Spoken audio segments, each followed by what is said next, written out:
که ډاکټر صاحب محترم نن په دې میډیا باندې وګورو یا په دې موجوده زمانه کې وګورو بعضې خلک داسې دي چې هغه صحابو ته سپکې خبرې کوي یا هغوی ته غلط نسبتونه کوي. دغې خلکو ته قرآن او سنت په رڼا کې څه نصیحت تاسو کول غواړئ؟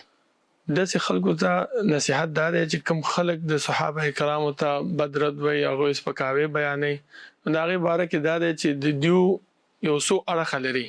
یو دا دی چې دیو مطالعه د صحابه کرامو په باره کې هغه کمه کړې ده.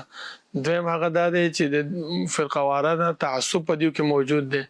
بل دا دی چې د صحابه کرامو چې کم هغه عظمت دی کم لویوالی دی هغه دیو نه دی لوستی. د دې د وجې نه پکار دا دی چې د صحابه کرامو عزت او احترام پکار دی لکه څنګه چې الله رب العالمین په قرآن کې د دې صحابو چې کم عملو او چې کم لار باندې دیو روانو د هغه لار باندې اقتدا باندې موږ ته حکم شوی دی. لکه الله رب العالمین فرمایي فإن آمنوا بمثل ما آمنتم به فقد اهتدوا.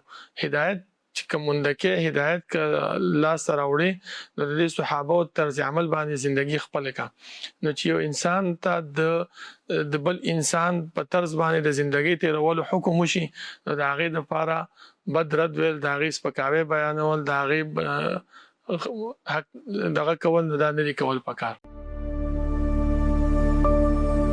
Don't forget to like and follow Rana Studio.